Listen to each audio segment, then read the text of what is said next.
이번 내용은 굉장히 중요한 내용인데, 글로벌 금융위기 때나 IMF 때보다 위험한 지표가 떴다. 뭐에 대해서? 빚에 대해서.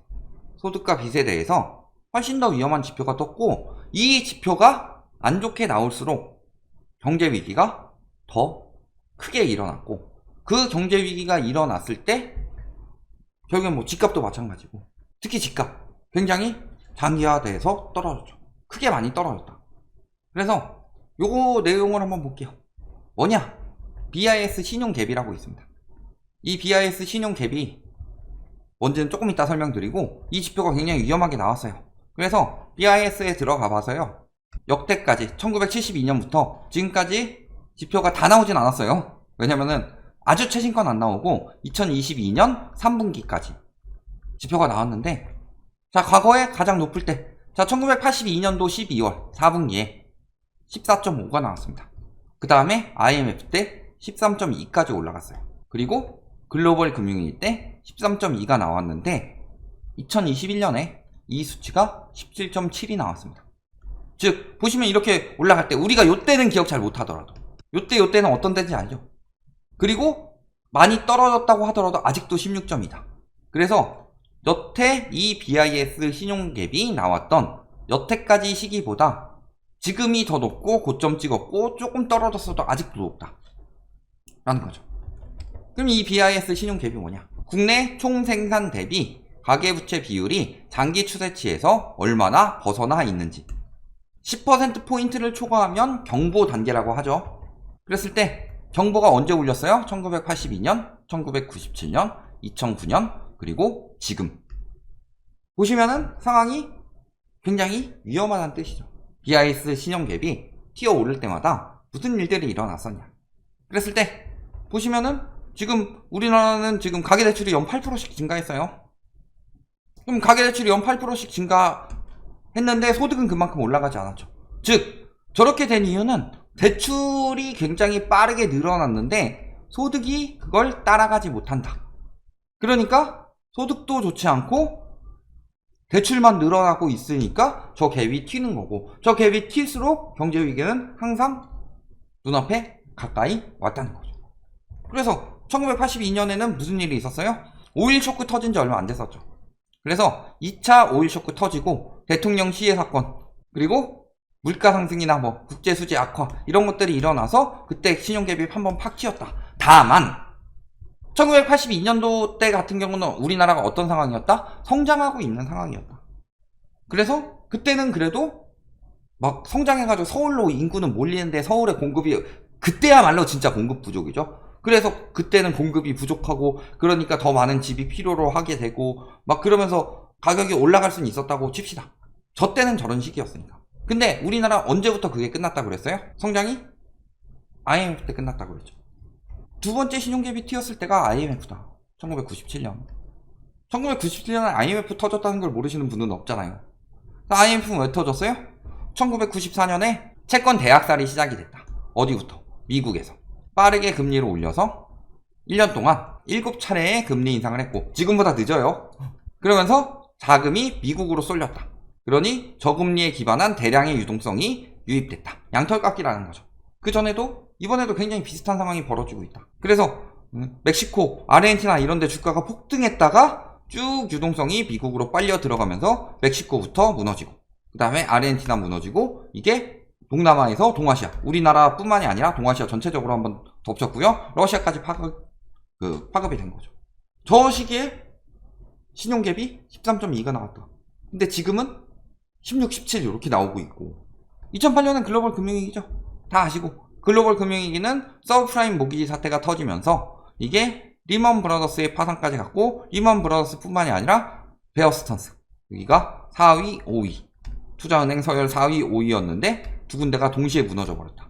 그래서 여기 보시면 일대기 쭉 보시면은 모기지 사업 관련 손실 발표 시작되고, 파산 신청, 뱅크런 시작되고, 그러면서 베어 스턴스가 투자 손실 나기 시작하고, 그러면서 계속 이런 식으로 위험하게 가고 있는 거잖아요.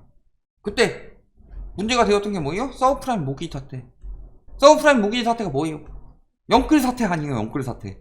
물론 우리나라 영끌보다는 조금 더 심각하긴 했죠. 신원도 확인 안 된 데다가 막 돈을 마구 빌려주고 그랬지만 우리나라 영끌이 미국의 서브프라임보다 더 위험한 이유는 뭐예요? 우리나라는 전세가 껴있으니까. 그러니까 서브프라임 모기 사태는 집 산 사람들이나 도구나 카우나 돈 빌렸는데 우리나라는 임대 사는 사람들까지도 빚을 어마어마하게 졌기 때문에 이 부분은 훨씬 더 위험하다는 거죠. 그래서 당시에 미국의 GDP 대비 가계부채는 97%대까지 올라갔고 지금 많이 까여서 80%대로 떨어졌다가 70-80%대까지 떨어졌다가 이번에 코로나 사태가 터졌을 때도 미국의 가계부채는 80%를 크게 넘어서지 않았어요. 그러니까 이창용 총재가 왜 GDP 대비 가계부채를 80%를 말하느냐, 미국처럼 디레버리징을 한번 하고 DSR 제도가 정확히 정착이 돼서 금리가 낮아지더라도 집값이 치면 원금이 높아져서 DSR을 초과하기 때문에 집값이 너무 치지 못하게 하는 소득 대비로 너무 치지 못하게 하는 그런 안전장치를 만들고자 하는 거예요. 그런데도 아직도 GDP 대비 가계부채는 100% 넘죠. 최근 32개국 중에선 유일하게 나왔죠. 전 세계적으로도 100% 넘는 데가 한 3군데인가 밖에 안 돼요. 그 3군데 중에서 우리나라는 전세보증금이라는 보이지 않는 빚까지 있어서 압도적인 1등이죠. 그런데도 벌써부터 바닥 이야기를 해요. 가계부채가 이만큼 쌓였는데 그 부분이 디레버리징도 안 됐는데. 그러니까 전체적인 경제는 안 보고 부동산 가격이 딱 부동산 지표 몇 개 보고 있다가요 찝어서 이야기하는 거예요. 그러니까 막 궤변이 계속 나오는 거죠. 자, 양도세 규제를 하면은 매물이 줄어서 집값이 오른다. 재건축 규제를 하면은 공급이 줄어서 집값이 오른다. 하락폭 조금만 줄어들면은 벌써 바닥이고 집값은 오른다. 하락하다가 조금 상승이라도 잠깐 나오면은 지금은 집값이 오른다. 뭐 한다. 그래서 이게 장기적으로 갈 수 있냐 없냐? 거기에 대해서 물어보면은 늘 얘기하는 건 똑같아요. 집값은 원래 장기적 우상향이다. 화폐 가치 하락으로 오를 수밖에 없다. 그 정도로 경제가 쉽고 돈 벌기 쉬우면요 우리나라에 다 부자들만 살게요. 그 말 믿고서 IMF 때 당하고 그 말 믿고서 서브프라임 때 당한 거예요. IMF는 그렇다 치더라도 그 말 믿고 있다가 서브프라임 때 제대로 당한 거죠. 글로벌 금융위기 터지면서. 근데 아직도 그딴 소리 하고 있어요. 왜? 그때를 안 겪어본 사람들 끌어들이려고.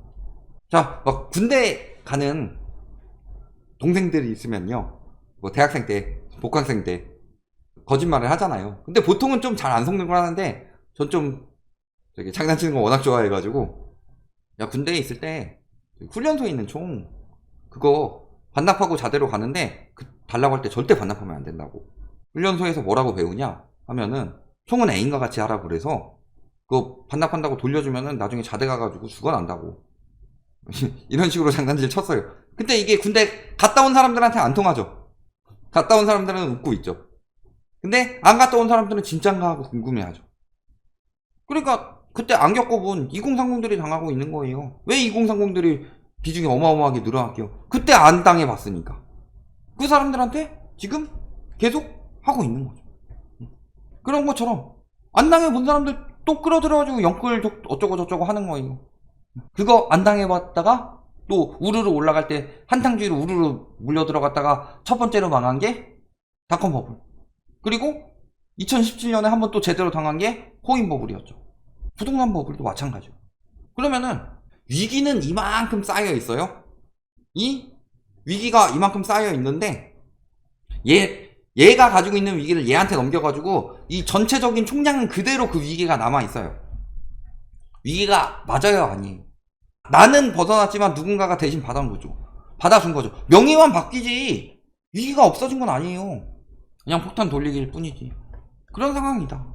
그러니까 봤을 때 어때요? 저 BIS 신용갭이 올라갈 때마다 항상 경제 위기가 터졌거나 아니면 82년 같은 경우는 오일 쇼크에다가 대통령 시해 사건까지 겹치면서 여러 가지 경제가 흔들리는 상황이었죠. 이런 것들이 터져 있는 상황이다. 경제 위기라는 뜻이에요. 경제 위기 지금 어마어마하죠. 저것만 BIS 신용갭만 가지고 지금 저희가 경제 위기라고 그래요? 역대급 무역 적자죠. 2022년이 역대급 무역 적자였는데 2023년은 더 역대급 무역 적자입니다. 그 다음에 내수 경기 침체는 말할 것도 없죠. 지금 투자 빼고 생산 소비 다 감소 중이에요. 왜 감소하겠어요? 내수 경기가 침체되니까 감소하는 거지. 그 다음에 한미 금리 차는 최대죠. 최대인데 또 최고치를 돌파할 가능성이 높습니다. 미국은 적어도 한 번 이상은 더 올릴 것 같아요. 우리나라는 안 올리려고 지금 우리나라 안 올린다. 그래도 우리나라 안 올린다. 그러면서 이번에 환율 떨어졌다고 그난리 쳤어요. 이번에 저기 외환보유 얼마 썼어요. 어마어마하게 썼죠. 환율 안정시키려고. 그렇게 해서 안정된 환율이지. 그게 한미 금리차가 벌어져도 안정된 환율이냐? 말이 안 되는 거죠. 그 다음에 1300원대 그 환율 자체도 1300원대가 지속되고 있다. 1300원대 환율은 항상 경제 위기 때마다 나왔습니다. 자, BIS 신용갭도 경제 위기라고 알려주고 있고 환율도 경제 위기라고 알려주고 있는데 다들 바닥이래요. 벌써 경제 위기 터지면은 그때 집값 떨어진다 그 이야기 하니까 경제 위기가 터지는 걸 바라는 거냐 막 이러면서 상승론자들이 개난리 쳤었죠. 요즘은 뭐라고 그러는지 알아요? 경제 위기 오면 금리 떨어지니까 집값 올라간대요. 왜 그렇게 계속 말을 바꾸는 거를 믿어요? 저희는 한결같이 계속 가계부채로 인한 경제 위기가 오고 있습니다. 여기서 부동산 거품이 더 쌓이면 그 위기는 더 크게 터질 것입니다. 그래서 고점이 높아지면은 높이 나는 새일수록 더 많이 떨어지는 거예요. 그런 건데. 그 다음에 역대급 부동산 거품의 역대급 가계부채. 요 가계부채 경고는 저희가 제일 먼저 이야기했던 게 요 두 가지죠. 부동산 거품이 심각하고 가계부채가 너무 세다. 근데 여기서 어떻게 더 올라가느냐? 올라가면 경제가 문제가 생길 텐데. 근데 경제가 문제가 생기고 있잖아요, 지금. 이미 문제가 어마어마하게 생겼어요. 인플레이션 굉장히 끈적끈적하니 안 떨어지죠? 막 떨어졌다 하는데 그게 뭐 유의미하게 떨어진 게 아니죠. 그 다음에 연체율 계속 증가하고 있죠. 역전세 심각하죠. 부동산 PF 부실 심각하죠. 경제 성장률 전망 계속 떨어지고 있습니다. 작년 하반기 때만 하더라도 올해 2%대 중반이었는데 지금 떨어진 게 1.4% 이야기도 나오고 있고요. 1.1% 이야기도 나오고 있습니다. 또 출산율 최악이죠. 모든 경제 위기가 지금 다 지표가 나오고 있는데 여기에 BIS 신용갭이라고 우리나라에서 책정하는 게 아니라 외국에 있는 BIS에서 우리나라의 위기를 한번 보자 해가지고 데이터를 낸 거 자체가 저렇게 위험하게 나오고 있는데 어딜 저기 뭐 지표를 바꿔가지고 하는 그런 이야기들을 하고 있는 지금 경제 위기가 눈앞인데. 그리고 저랑 경제 위기 왔을 때마다 부동산 가격은 어떻게 됐어요? 개박살 났어요. 자, 보시면 어때요? 신용갭이랑 집값 상승률을 그대로 비교해 봤습니다. 신용갭은 아까 이야기했던 BIS에서 뽑았고 집값 상승률은 KB에서 뽑았습니다. 왜냐면은 KB에서 뽑을 때는 저희가 어떨 때 KB에서 많이 뽑냐면은 길게 뽑을 때. 부동산 원 같은 경우는 2000년대밖에 안 나와 있어요. 2003년부터인가 밖에 안 나오는데 KB는 86년부터 나오니까.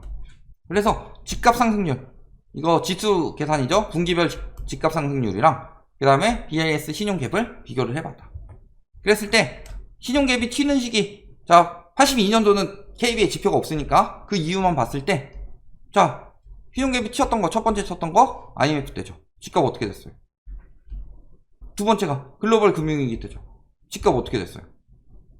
물론 요 지표상으로는 별로 안 떨어지는 것처럼 보이죠? 막 오히려 올라가고 있는 것처럼 보이죠? 근데 요때부터 요때까지 올라갔다고 느끼는 사람 누가 있어요? 서울 살아본 사람들이 이 지금 상승률이 나왔다고 생각을 하냐. 그러니까 KB 지표가요 굉장히 높게 잡아주는 지표예요. KB 지표 자체가 부동산원보다 무조건 유리하게 잡아줘요.